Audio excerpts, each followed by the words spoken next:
जय हिंद प्यारे साथियों। Unique study with Ajay YouTube channel पर आप सभी का बहुत बहुत स्वागत है। और आज हम आप सभी को पता है कि रिकॉर्डेड क्लास ले रहे हैं, क्योंकि आज लाइव नहीं आ पा रहे। उसका कुछ रीज़न है जिस वजह से आज मैं लाइव नहीं आ पा रहा। लेकिन हमारी क्लास कभी मिस नहीं होगी, इसलिए हम इस क्लास को रिकॉर्डेड रूप में आपको अवेलेबल करवा रहा हूँ मैं। और इस क्लास में पहली बात तो रेगुलर की तरह मैं आपका कोई डाउट नहीं छोड़ूंगा। लेकिन फिर भी बाई चांस कोई डाउट रह जाता है, कोई कन्फ्यूजन रह जाता है, आप मेरे को व्हाट्सअप करके बिल्कुल पूछ सकते हैं कि ये क्यों हुआ, कैसे हुआ। मैं आपको बहुत ही अच्छे से उसको एक्सप्लेन कर दूंगा। तो अब हम अपनी क्लास की शुरुआत करते हैं। शिक्षण के उद्देश्य को पढ़ेंगे कि हम शिक्षण क्यों करते हैं। शिक्षण का मतलब होता है शिक्षा लेना। तो जो सीखने का काम है, जो शिक्षण है, वो हम क्यों लेते हैं, ऐसे क्या क्या उद्देश्य हैं जिसकी वजह से हम शिक्षा लेते हैं। अब ये हमारे पर्सनली रीजन हो सकते हैं, ठीक है। किसी का रीजन है जेआरएफ क्वालिफाई करने के लिए पढ़ रहा है, कोई कैंडिडेट ज्ञान बढ़ाने के लिए पढ़ रहा है, कोई कैंडिडेट नेट पास करने के लिए पढ़ रहा है, कोई कैंडिडेट नौकरी लगने के लिए पढ़ रहा है, कोई कैंडिडेट टाइम पास करने के लिए भी पढ़ रहा होगा, ठीक है। ये हमारे पर्सनल रीजन है। लेकिन यदि हम एक यूनिवर्सल थ्योरेटिकल तरीके से देखते हैं तो निकल कर आएंगे कुछ शिक्षण के उद्देश्य, ठीक है भाई। आपका अलग तरीका उद्देश्य पढ़ने का, मेरा कुछ और है उद्देश्य पढ़ने का। आज मैं क्यों पढ़ रहा हूँ, मैं आज इसलिए पढ़ रहा हूँ कि मैं बहुत अच्छे से आपको पढ़ा सकूँ, ठीक है। आप क्यों पढ़ रहे हो, आज आप इसलिए पढ़ रहे हो कि आप बहुत अच्छा स्कोर कर सके, जेआरएफ क्वालिफाई कर सके। कुछ लोग हैं जो नेट क्वालिफाई का टारगेट लेकर पढ़ रहे हैं, कुछ लोग जेआरएफ के लिए पढ़ रहे हैं, कुछ लोग अपना स्कोर इंक्रीज करने के लिए पढ़ रहे हैं, कुछ लोग ज्ञान बढ़ाने के लिए पढ़ रहे हैं। सीखने का भी उद्देश्य अलग अलग होता है। कुछ लोग वैसे ही सीख लेते हैं कि चलो यार फ्री बैठे हो कुछ सीख ले, उसलिए वो किताब पढ़ना पसंद करते हैं।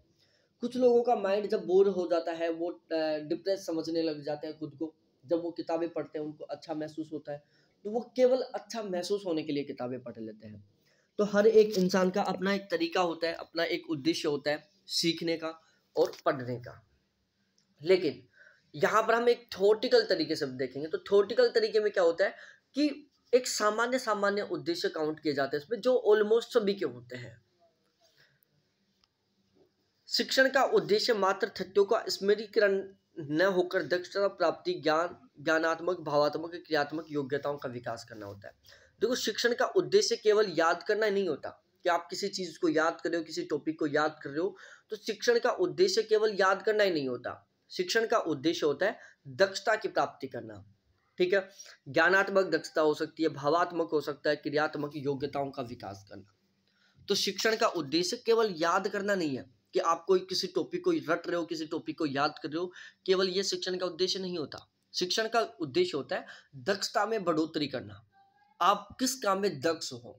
दक्ष का मतलब है आपको अपने प्रोफेशन में जो भी आपका इंटरेस्टेड सब्जेक्ट है, जो भी आपका इंटरेस्टेड टॉपिक है, उसमें आपको दक्ष बनाना, मतलब उसमें आपको परफेक्ट बनाना। किसी को सिलाई में इंटरेस्ट है तो सिलाई सीखना भी एक शिक्षण ही हो गया। तो उसको शिक्षा के द्वारा क्या किया जाता है, सिलाई में परफेक्ट इंसान बनाया जाता है कि भाई तेरे से बेस्ट सिलाई में कोई नहीं है। कोई कारीगर है, मकान बनाने का काम करता है, आर्किटेक्चर है, उसको शिक्षण के माध्यम से सिखाया जाता है कि तू किस तरीके से एक बेस्ट आर्किटेक्चर बन सकता है। मैं क्यों पढ़ता हूँ रेगुलर, कि मैं एक बहुत अच्छा शिक्षक बन सकूं। मैं एक बहुत अच्छा शिक्षक बन सकूं, इसलिए मैं पढ़ता हूं। आप क्यों पढ़ते हो, कि आप बहुत अच्छा स्कोर कर सके। आपने मेरा बैच क्यों लिया, उसका सबसे मेन टारगेट क्या था कि एक अच्छा स्कोर करना था, ठीक है। आप किताबें क्यों पढ़ते हो, बहुत अच्छा स्कोर करने के लिए। तो ये क्या है, हमारे टारगेट है। शिक्षण का मुख्य उद्देश्य विद्यार्थी को इस योग्य बनाना कि वो एक सफल जीवन जी सके। और ओवरऑल किसी का आर्किटेक्चर बनने का सपना होता है, किसी को शिक्षण के द्वारा एक डिजाइनर बनने का टारगेट होता है, किसी का एक टीचर बनने का टारगेट होता है, किसी का जेआरएफ क्वालिफाई करने का। लेकिन ये जितने भी टारगेट हैं, ठीक है, जितने भी टारगेट है जिनको हम शिक्षण के माध्यम से प्राप्त कर रहे हैं, उन सभी का ओवरऑल एक उद्देश्य होता है एक सफल जीवन जीने का। आज आप पढ़ रहे हो तो आपका सबसे मेन मोटिव क्या है, आपका सबसे मेन टारगेट क्या है, कि हम जेआरएफ क्वालिफाई करें और उसके बाद हम एक बहुत ही अच्छा, एक सफल सक्सेसफुल कैंडिडेट की तरह हम एक जीवन जीवें, ठीक है ना। आप एक सक्सेस कैंडिडेट की तरह जीवन जीना चाहते हो, उसके लिए क्या कर रहे हो, आप रेगुलर शिक्षण कर रहे हो, है ना।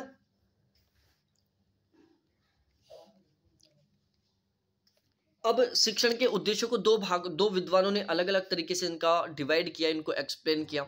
एक होता है ब्लूम द्वारा शिक्षण उद्देश्यों का वर्गीकरण, और दूसरा होता है गैगने और ब्रिक्स के द्वारा शिक्षण उद्देश्यों का वर्गीकरण। तो ये दो विद्वान हैं, एक का नाम है गैगने ब्रिक्स और दूसरे का नाम है ब्लूम। तो गैगने ब्रिक्स और ब्लूम के द्वारा शिक्षण उद्देश्यों का वर्गीकरण, क्लासिफिकेशन शिक्षण उद्देश्यों का, ये डिफाइन किसने किया? एक तो गैगने और ब्रिक्स और दूसरा ब्लूम के द्वारा। तो इन दोनों ने शिक्षण के उद्देश्य क्या क्या बताए, किस तरीके से बताए, इसको यहाँ पर हम बहुत अच्छे से समझकर पढ़ने वाले हैं। ब्लूम के द्वारा शिक्षण उद्देश्यों का वर्गीकरण, ब्लूम के वर्गीकरण को ब्लूम टैक्सोनॉमी बोलते हैं।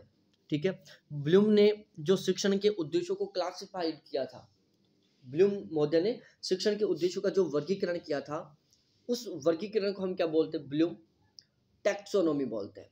ध्यान रखना, ब्लूम टैक्सोनॉमी क्या है? ब्लूम टैक्सोनॉमी किससे संबंधित है? शिक्षण के उद्देश्यों के क्लासिफिकेशन से संबंधित है। जाहिर सी बात है, नॉर्मल ये समझ में आ गया होगा कि ब्लूम टैक्सोनॉमी किससे संबंध रखता है? शिक्षण के उद्देश्यों के क्लासिफिकेशन से संबंध रखता है। शिक्षण उद्देश्य वह शैक्षिक कार्य है जिसके द्वारा छात्रों के व्यवहार में परिवर्तन लाने का प्रयास किया जाता है। देखो, शिक्षण का उद्देश्य क्या होता है? आप कुछ भी करो, आप कुछ भी चीज सीखो, किसी भी फील्ड में सीखो, चाहे वो पढ़ाई से रिलेटेड हो या चाहे वो कुछ सीखने से रिलेटेड हो, जो हम सीखते हैं वो किसका भाग होता है? शिक्षण का भाग होता है। ये सब नॉर्मल बात है भाई। हम प्रेस करना सीख रहे हैं कपड़ों के, तो वो भी क्या कर रहे हैं? हम सीख रहे हैं, मतलब शिक्षण कर रहे हैं। उसको भी सीख रहे हैं ना, प्रेस करना भी सीख रहे हैं। तो शिक्षण एक सबसे बड़ा चेंजिंग क्या लाता है कि जो सीखने वाला कैंडिडेट है, जो भी है, आप हो, मैं हूं, कोई भी है, जो सीखने वाला है उसके व्यवहार में परिवर्तन लाने का काम करता है। शिक्षण क्या करता है? सीखने वाले के व्यवहार में परिवर्तन लाने का काम करता है। अब जैसे आप हो, सीखने वाले हो, आपके व्यवहार में परिवर्तन आ रहा है, आपने प्रेस करना सीखा, तो आप क्या करोगे? जब नेक्स्ट टाइम प्रेस करोगे तो एक बहुत ही अच्छी वाली, बहुत ही क्लियरिटी के साथ प्रेस करोगे आप, आपके व्यवहार में परिवर्तन आया। ठीक है, आप सफाई करने के लिए सीख रहे हो, ठीक है, स्वीपर का काम सीख रहे हो आप, आपने वो सीखा, तो आप क्या करोगे? बहुत ही अच्छे से सफाई करोगे आप। आपके जब आपने एक बार शुरू में सफाई की, फिर आपने सीख कर सफाई की, तो जब आप सीख कर सफाई करोगे तो क्या करोगे? बहुत ही परफेक्ट तरीके से करोगे। मतलब आपकी जो सफाई का काम था उसमें क्या होगा? आपको बदलाव देखने को मिलेगा। ठीक है, तो शिक्षण का सबसे मेन उद्देश्य होता है कि छात्रों के व्यवहार में परिवर्तन लाना। शिक्षण के द्वारा छात्र के व्यवहार में हमें परिवर्तन देखने को ही मिलता है, 100% परिवर्तन देखने को मिलता है। मानसिक जीवन के 3 पक्ष ज्ञान, भावना और क्रम के आधार पर ज्ञानात्मक, भावात्मक और क्रियात्मक भागों में विभाजित किया गया है। ठीक है, जो शिक्षण के उद्देश्य है उनको मानसिक जीवन के 3 पक्ष, ज्ञान के आधार पर ज्ञानात्मक, भावना के आधार पर भावनात्मक और क्रम के आधार पर क्रियात्मक, इन 3 भागों में विभाजित किया गया। ज्ञान के आधार पर ज्ञानात्मक हो गया, भाव के आधार पर भावनात्मक हो गया और क्रम के या क्रिया के आधार पर क्रियात्मक हो गया। जो ब्लूम का वर्गीकरण है उसको हम 3H के नाम से भी जानते हैं। ध्यान रखना, 3H। 3H का मतलब क्या है? देखो, हेड, हैंड और हार्ट। हार्ट का संबंध हमारे किससे होता है? भावनाओं से होता है। हैंड का संबंध अपने कामों से होता है, क्रियात्मक पक्ष से होता है। और हेड का संबंध हमारे ज्ञान से होता है। तो इसलिए इसको हम 3H भी बोल देते हैं। तो जो ब्लूम का वर्गीकरण है उसको हम 3H बोलते हैं। एक H का मतलब है हैंड, हेड का मतलब है हमारा सिर, ज्ञानात्मक, ज्ञान की बातें दिमाग ही करता है ना। दूसरा होता है हैंड, हैंड का मतलब होता है हाथ। हाथ हमारा क्या काम करता है? कुछ उठाने का, कुछ करने का, ऐसा मतलब जो फिजिकली काम होता है, जो क्रियात्मक काम होता है वो कौन करता है? हमारा हाथ करता है, इसलिए इसको हमने क्रियात्मक बोल दिया। हार्ट, हार्ट किससे जुड़ा होता है? हमारी भावनाओं से, हमारा इमोशन से। हार्ट टूट गया, दिल टूट गया, तो वो भावनाएं टूट रही हैं आपकी। ठीक है, जब आपका दिल टूटा तो आपकी भावनाएं टूटी, भावनाएं टूटी तो क्या हुआ? भावनात्मक हुआ। तो भावनात्मक का संबंध किससे हो गया? हार्ट से हो गया। हार्ट का संबंध किससे हो गया? एच से हो गया। तो ये समझ में आ गया, दिल टूटना। ठीक है, अब हम ज्ञानात्मक पक्ष को पढ़ते हैं जिसको इंग्लिश में कॉग्निटिव बोलते हैं, कॉग्निटिव डोमेन। ठीक है, यह पक्ष ज्ञान तथा सूचना का संग्रह तथा उनके उपायों से संबंधित होता है। जो ज्ञानात्मक पक्ष होता है ये ज्ञान और सूचनाओं का संग्रह से होता है और उसके उपयोग से संबंधित होता है। जो भी सूचनाएं होती हैं, जो ज्ञानात्मक पक्ष है वो ज्ञान और सूचनाओं को कलेक्ट करने से, ज्ञान और सूचनाओं को इकट्ठा करने से और उनके उपयोग से संबंधित होता है। तो ज्ञानात्मक पक्ष ज्ञान और सूचनाओं को इकट्ठा करने और उनका उपयोग करने से संबंधित होता है। इसमें मस्तिष्क से संबंधित क्रियाओं का समावेश किया जाता है। ज्ञानात्मक पक्ष में क्या होगा, हमारे ज्ञान से संबंधित होगा, मतलब हमारे मस्तिष्क से संबंधित होगा। जब मस्तिष्क से संबंधित होगा तो हमारे जितने भी मस्तिष्क से रिलेटेड जो क्रियाएं हैं वो सारी किस में इंक्लूड होंगी, ज्ञानात्मक पक्ष में होंगी। यह मानसिक क्षमताओं के विकास से संबंधित होता है। जो ज्ञानात्मक पक्ष होता है वो मानसिक क्षमता के विकास से संबंधित होता है। जो हमारी मानसिक क्षमता है उसके विकास से संबंधित है क्या, ज्ञानात्मक पक्ष। ज्ञानात्मक पक्ष को 6 भागों में विभाजित किया गया। अब हम इसको एक एक करके पढ़ते हैं। सबसे पहले हम ज्ञान को पढ़ते हैं। अब सबसे पहले मैं आपको ज्ञान पढ़ाता हूँ। ज्ञान क्या है, पठित विषय वस्तु विचारों तथ्यों आदि को पुनः याद या प्रत्याभिज्ञान करने से संबंधित होता है। ठीक है, ज्ञान क्या होता है कि जो भी विषय वस्तु है जिसको हमने पढ़ा है, जो भी विचार है, जो तथ्य है जिसको हम पुनः याद कर रहे हैं, ठीक है, या उसका हम प्रत्याभिज्ञान कर रहे हैं। अब प्रत्याभिज्ञान क्या होता है ये मैं आपको समझाता हूँ। अब देखो यहाँ पर ये जो प्रत्याभिज्ञान है, प्रत्याभिज्ञान का मतलब क्या होता है, प्रत्याभिज्ञान का मतलब होता है कि याद करने वाला ज्ञान, जिसको हम याद कर रहे हैं ना वो ज्ञान। कोई भी ज्ञान हो सकता है जिसको आप याद करो। जैसे आप ट्रैफिक रोड पर चल रहे हो, आपको 3 बत्तियां दिखी कि रेड का मतलब है रुकना, ग्रीन का मतलब है चलना, ऑरेंज का मतलब है सावधानी पूर्वक चलना। तो ये क्या किया आपने, याद किया। ठीक है, तो ये भी क्या है, आपका ज्ञान है। तो ऐसी विषय वस्तु, ऐसा विचार, ऐसा तथ्य जिसको आप बार बार याद कर रहे हो, जो याद करने योग्य है, वो क्या है, आपका ज्ञान से संबंधित है। बोध, देखो बोध का मतलब क्या होता है, इसके अंतर्गत पढ़ी विषय वस्तु को अपने शब्दों में व्याख्या करना, उल्लेख करना, अनुवाद करना, अंतर करना, वर्गीकरण करना, तुलना करना, पुष्टि करना, विवेचन करना आदि क्रियाएं शामिल होती है। बोध कॉम्प्रेhension क्या होता है कि इसमें कोई भी टॉपिक जिसको आपने पढ़ लिया, ठीक है, अब आप उस टॉपिक को अपने खुद के शब्दों में एक्सप्लेन करने का काम कर रहे हो। ठीक है, आप उस पढ़ी हुई विषय वस्तु को अपने शब्दों में उसकी व्याख्या कर रहे हो, उसका आप उल्लेख कर रहे हो, उसको अपने खुद के शब्दों में उसका अनुवाद कर रहे हो, उसमें आप अंतर कर रहे हो, वर्गीकरण का काम कर रहे हो, तुलना करने का काम कर रहे हो, पुष्टि करने का काम कर रहे हो। मतलब कोई भी पढ़ा लिखा कंटेंट जिसको आपने अच्छे से पढ़ लिया है और उस पढ़े हुए कंटेंट की आप अपने खुद के शब्दों में क्या कर रहे हो, व्याख्या कर रहे हो, आप उसको अपने खुद के शब्दों में एक्सप्लेन कर रहे हो। तो ये क्या है मेरे प्यारे साथियों, बोध के अंतर्गत आता है। ये सारा सब कुछ बोध के अंदर इंक्लूड होता है। प्रयोग, सीखे गए ज्ञान को व्यवहारिक रूप से लागू करना, पूर्व ज्ञान को नवीन ज्ञान के साथ जोड़ना, नवीन प्रयोग करना, पूर्वानुमानों का सत्यापन करना, तथ्यों से संबंधित स्थापित करना। ठीक है, देखो प्रयोग करने का मतलब क्या है कि आपने जो भी ज्ञान इकट्ठा किया उसका आप प्रयोग कर रहे हो कि नहीं कर रहे हो।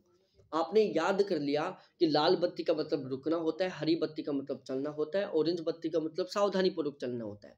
ये आपने ज्ञान लिया, इसको आपने बहुत अच्छे से याद कर लिया, लेकिन क्या आप इस ज्ञान का यूज कर रहे हैं? यूज कर रहे हैं तो क्या है, उसका आप प्रयोग कर रहे हैं। यूज नहीं कर रहे तो मतलब आप उसका प्रयोग नहीं कर रहे अपने ज्ञान का। जैसे हमने बहुत अच्छे सीरियस होकर पढ़ाई की, लेकिन पेपर खराब हो गया। पेपर खराब हो गया मतलब आपने ज्ञान का प्रयोग नहीं किया। पेपर ठीक हो गया मतलब आपने ज्ञान का प्रयोग कर लिया। विश्लेषण, एक्सप्लेन करना, इसके अंतर्गत विषय वस्तु को विभक्त करना, तत्वों का विश्लेषण करना, संबंधों का विश्लेषण करना, अलग कर घटकों में बांटना आदि क्रियाएं शामिल होता है। देखो 2 शब्द होते हैं, एक संश्लेषण होता है, एक विश्लेषण होता है। दोनों को मैं यहीं पर समझा देता हूँ। संश्लेषण का मतलब क्या होता है, विश्लेषण का मतलब क्या होता है। देखो विश्लेषण का मतलब क्या होता है, संश्लेषण का मतलब क्या होता है, इनको मैं आपको यहीं पर बहुत अच्छे से समझाने की कोशिश करता हूँ। विश्लेषण कब करते हो आप, विश्लेषण कब होगा, जब आप किसी टॉपिक को छोटे छोटे भागों में तोड़ रहे हो और फिर उन छोटे छोटे भागों का आप अध्ययन कर रहे हो। मतलब आप उसका बहुत ही डीपली तरीके से अध्ययन कर रहे हो। जैसे सपोज दैट हमने फर्स्ट पेपर था, ठीक है, फर्स्ट पेपर को हमने 10 यूनिटों में डिवाइड कर दिया सिलेबस को। अब 10 यूनिट में हमने 5-5 टॉपिक बना लिए। अब इन 5 टॉपिकों को हमने दो दो तीन तीन भागों में डिवाइड कर लिया, ठीक है। अब यदि हम इन छोटे छोटे भागों का अध्ययन कर रहे हैं, ठीक है, विषय वस्तु को छोटे छोटे भागों में डिवाइड करके और उसके छोटे छोटे भागों का हम बहुत ही डीपली तरीके से यदि अध्ययन कर रहे हैं, तो वो क्या कर रहे हैं, हम उसका एनालिसिस कर रहे हैं, उसका हम विश्लेषण कर रहे हैं, ठीक है। ये क्या कर रहे हैं, हम उसका विश्लेषण कर रहे हैं, उसका हम एनालिसिस कर रहे हैं। और यदि हम इन छोटे छोटे टुकड़ों को, ठीक है, इन छोटे छोटे टुकड़ों को यदि हम जोड़कर पढ़ते हैं, तो वो उसका क्या कर रहे हैं, हम संश्लेषण करते हैं। क्या करते हैं, संश्लेषण करते हैं। बस आपको इतना ध्यान रखना है कि संश्लेषण विश्लेषण से विपरीत होता है और विश्लेषण संश्लेषण से विपरीत होता है। इसके अंतर्गत विषय वस्तु को विभक्त करना, तत्वों का विश्लेषण करना, संबंधों का विश्लेषण करना, अलग कर घटकों में बांटना आदि क्रियाएं होती है। संश्लेषण इसके अंतर्गत सभी तत्वों भागों को एकत्रित कर नवीन ढांचा प्रदान या नवीन ढांचा तैयार करना होता है। तो अंतर बिल्कुल जस्ट अपोजिट होते हैं। विश्लेषण में हम क्या करते हैं, विश्लेषण करने के लिए, एनालिसिस करने के लिए क्या करते हैं, हम किसी भी टॉपिक को छोटे छोटे भागों में तोड़ते हुए बिल्कुल डीपली तरीके से जीरो लेवल से हम पढ़ना शुरू करते हैं। तो हम क्या कर रहे हैं, एनालिसिस कर रहे हैं, उसका विश्लेषण कर रहे हैं। संश्लेषण में क्या होता है, संश्लेषण में क्या होता है मेरे प्यारे साथियों, इसमें हम जो छोटे छोटे तत्व हैं, जो बिल्कुल डीपली पॉइंट है, उनको आपस में जोड़ते हुए चलते हैं और एक बड़े नवीन अच्छे ज्ञान की ओर पहुंचते हैं, ठीक है। अब जैसे ब्लूम महोदय ने क्या किया, ब्लूम महोदय ने और गैगने ब्रिग्स महोदय ने, इन दोनों ने क्या किया, ज्ञान के उद्देश्यों का क्लासिफिकेशन किया, ज्ञान के उद्देश्यों को वर्गीकृत किया, ठीक है। अब देखो, आपका ज्ञान का जो उद्देश्य कुछ और है, आपका शिक्षण का उद्देश्य कुछ और है, मेरा कुछ और है। मतलब इस दुनिया में जितने भी लोग हैं ना, हर एक कैंडिडेट का कुछ ना कुछ तरीके से अलग उद्देश्य होता है शिक्षण को लेकर। सपोज दैट लाइव क्लास में 20 कैंडिडेट चल रहे हैं, तो 20 के 20 कैंडिडेटों का अलग अलग उद्देश्य है। किसी का है नेट क्वालिफाई करना, किसी का है केवल नेट क्वालिफाई करना, किसी का है जेआरएफ क्वालिफाई करना, किसी का है जेआरएफ में टॉप करना, ठीक है, किसी का है कुछ नया सीखना, किसी का है किसी एक टॉपिक को डीपली तरीके से सीखना, किसी का है कि मैं आज अच्छे से पढ़ लूँ, आगे मैं पढ़ाऊंगा। हर एक का अलग अलग उद्देश्य है, ठीक है। ये क्या थे, हर एक के अलग अलग उद्देश्य थे, बहुत सारे उद्देश्य थे, ठीक है। 141 करोड़ जनसंख्या है फिलहाल में, तो 141 करोड़ जनसंख्या के हम ज्यादा भी नहीं तो 41 करोड़ उद्देश्य है शिक्षण के, ठीक है। इतना तो है ना भाई, 141 करोड़ जनसंख्या में से 41 करोड़ जनसंख्या ऐसी है जिसके शिक्षण को लेकर अलग अलग उद्देश्य है। लेकिन गैगने ब्रिग्स महोदय ने और ब्लूम महोदय ने, इन्होंने क्या किया, ये जो 41 करोड़ लोग हैं, इनके अलग अलग उद्देश्यों को आपस में कंबाइन किया और इनसे सार निकाला, ठीक है। और इन सारों को, इन 41 करोड़ जो जनसंख्या जिनके अलग अलग उद्देश्य, तो इनको टोटल 3 भागों में डिवाइड कर दिया, क्रियात्मक, भावात्मक और ज्ञानात्मक में, ठीक है। क्रियात्मक, भावात्मक, ज्ञानात्मक भी कर दिया। तो ये होता है संश्लेषण करना, बहुत सारी अलग अलग चीजें देखकर एक नियम बनाना। जैसे आपने देखा कि आपका दोस्त बहुत जबरदस्त तरीके से पढ़ता था, उसका एग्जाम पास हो गया। फिर आपका दूसरा दोस्त, वो भी 12-13 घंटा पढ़ता था, वो पास हो गया। तीसरा दोस्त, वो नहीं पढ़ता था, वो फेल हो गया। चौथा दोस्त थोड़ा कम पढ़ता था, उसका नेट हुआ। पांचवा दोस्त थोड़ा ज्यादा पढ़ता था, उसका केवल नेट हुआ। एक दोस्त बहुत जबरदस्त तरीके से पढ़ता था, लेकिन उसका कुछ नहीं हुआ। सबसे तेज पढ़ता था, लेकिन उसका कुछ नहीं हुआ। एक कैंडिडेट जो बहुत कम पढ़ता था, लेकिन उसका नेट क्वालिफाई हो गया। एक बहुत कम पढ़ता था, लेकिन उसका जेआरएफ क्वालिफाई हो गया, ठीक है। ये आपके पास अलग अलग है।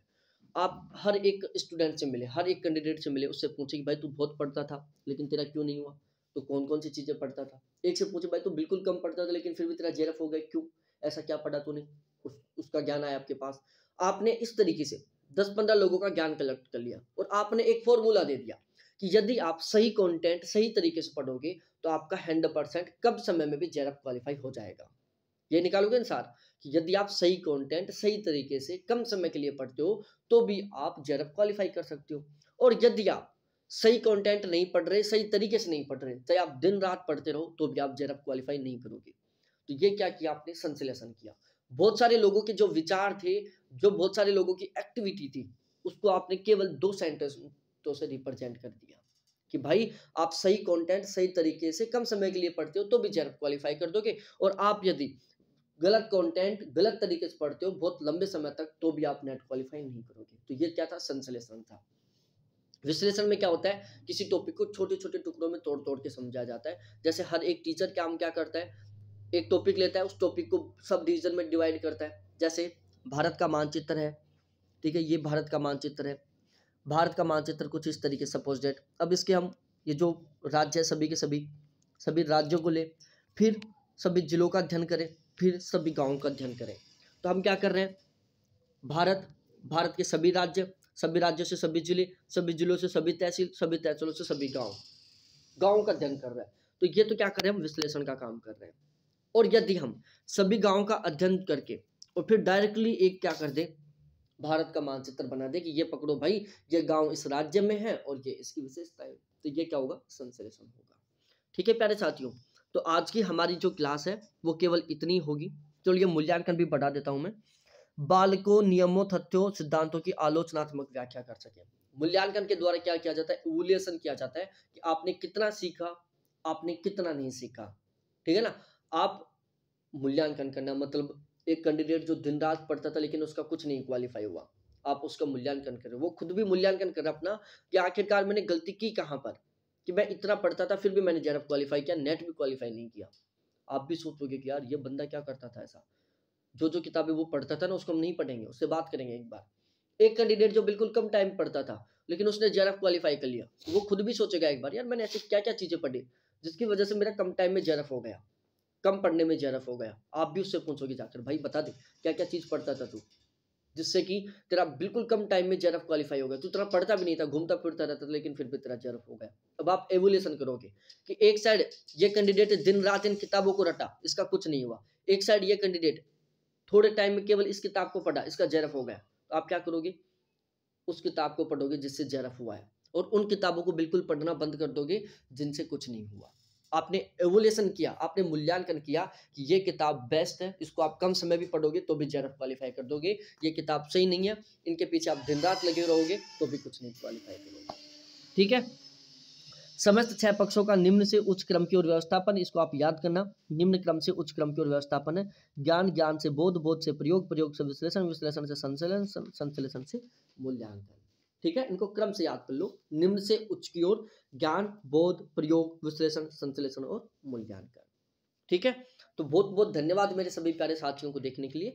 थैंक्स, बाय, फिर मिलते हैं नेक्स्ट डे नेक्स्ट क्लास में।